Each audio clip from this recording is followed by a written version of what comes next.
Oh, yeah. Let me explain something to you. Because without that wokeness, you might not have that job. Yeah. Because ironic that Whoopi Goldberg and Joy Behar and the rest of the ladies on The View spend their time calling Republicans the conspiracy theorists, but they have been wrong about everything they have said over the last couple of years. Well, I think it's pitiful that the Democrat nominee for President of the United States dodges the press for 40 days, goes into a safe space for her first big sit-down interview, can't do it alone, has to bring her male running mate with her, by the way, when she's trying to be the first woman president of the United States. What message does that send to young women and girls across this great country? It was against political opponents. Let's talk about the fact that Democrats have been labeling President Trump a threat to democracy for the better half of 10 years. Let's talk about how they have compared him to Hitler, one of the worst mass murderers in the history of the world, and that Kamala Harris and Joe Biden weaponized the court system and the justice system in this country against Donald Trump in an attempt to imprison him. He sat through a courthouse for 7 weeks this past year, and the Democrats were hoping he would go to jail for it. That is real political. She's probably been put in there because, according to Donald Trump, she's a 10. You know that's what it is. Karoline Leavitt has officially claimed victory, and it's proving to be a tough night for many in the Democratic camp.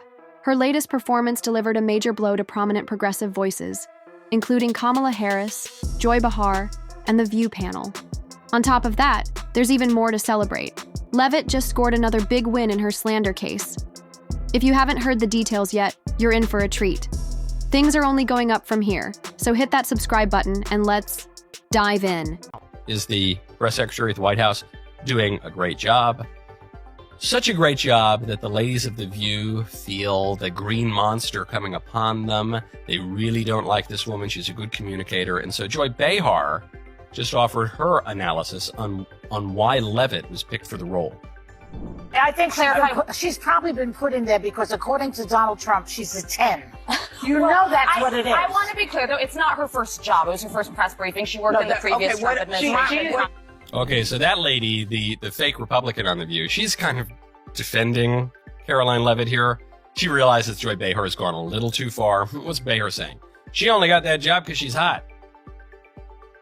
That actually isn't true. She's a very nice-looking lady, but it isn't true that that's why she got the job.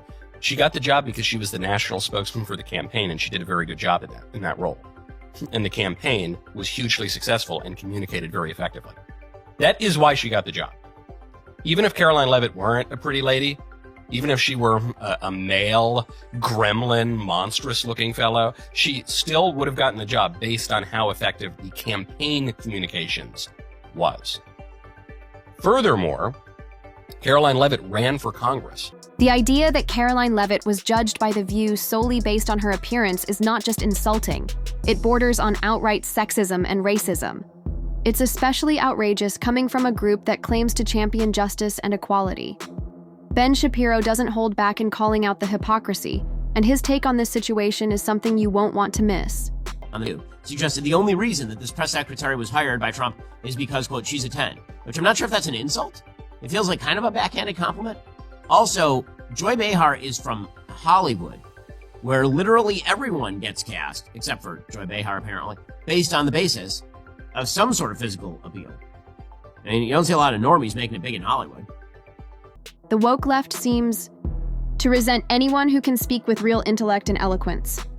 That mindset just cost them millions in a slander lawsuit rooted in their own misguided assumptions. When real issues come up, their go-to move is to elevate a token figure who can brush off tough questions with a simple, "I don't know." But Karoline Leavitt wasn't having it. She dismantled their narrative about the so-called first female president with sharp, undeniable logic, exposing every flaw in their argument. The result was absolutely crushing. Apparently it's bad that Karoline Leavitt is pretty. It would be better if she were hideous. You need like a hideously ugly person to be the White House press secretary. I mean, if a Republican said that about a Democrat, that the reason that a woman was picked was because she was pretty, then probably the world would cave in about their ears. Now, the reality is the Democrats do pick people based on external characteristics all the time. They just openly say it. They constantly do that sort of thing. There's this bizarre sense among the Democrats that finally, for the first time, they are beginning to recognize that they may have alienated like traditional basic standards of beauty. One of the big controversies that's broken out over the course of the last 72 hours is this New York Magazine cover that shows a bunch of very attractive young people at C.J. Pearson's party, his inaugural party last week. And the idea from the Democrats is these are all cruel kids, but all they are just normal, good-looking young people for partying for Trump. If those are the people that you guys lost, that's kind of your fault. If you're the ones who decided that you wanted to steer directly into our mainstream base is going to be blue-haired lesbians with 7 earrings and a navel piercing and 7 tattoos on the neck, if that's what you guys, like, no one made you do that. That was you who did that. So, I mean, Karoline Leavitt, you can find good-looking people to be your press secretaries too, I would assume. Or can you not? And if not, what does that say about you? They're very strange stuff from the Democrats. If this is their... Deep down, they all know the truth. Karoline Leavitt is not the kind of woman who blindly follows orders. She's the one who will call out every lie, every double standard, and every instance of unfair treatment that the hosts of the show have been trying to keep hidden. She represents exactly what they fear, a young, fearless, and unapologetically honest woman who's not afraid to speak the truth. And had all month to think about how they were going to answer the flip-flopping. What did you think of the interview? Well, I think it's pitiful that the Democrat nominee for President of the United States dodges the press for 40 days, goes into a safe space for her first big sit-down interview, can't do it alone, has to bring her male running mate with her, by the way, when she's trying to be the first woman president of the United States. What message does that send to young women and girls across this great country? And she takes questions for less than 20 minutes. President Trump is going to take more questions tonight from voters at his town hall in Wisconsin than Kamala Harris took today. But Kamala Harris did say one thing, Jesse, that we agree with, and you nailed it. Her values haven't changed. Kamala Harris is a radical, dangerously liberal from San Francisco who cannot be trusted to lead this country. She has been responsible for the failures that have created an inflation crisis, a border crisis, foreign policy crises all around this world. And a future with Kamala Harris will have a ban on fracking, a ban on gasoline-powered vehicles, free health care for illegal immigrants, an open border where criminals are allowed to run free out of prison, and she wants to take away our guns. Kamala Harris will turn this great country into an American nightmare, and she confirmed that with this disastrous interview. Against political opponents, let's talk about the fact that Democrats have been labeling President Trump a threat to democracy for the better half of 10 years. Let's talk about how they have compared him to Hitler, one of the worst mass murderers in the history of the world,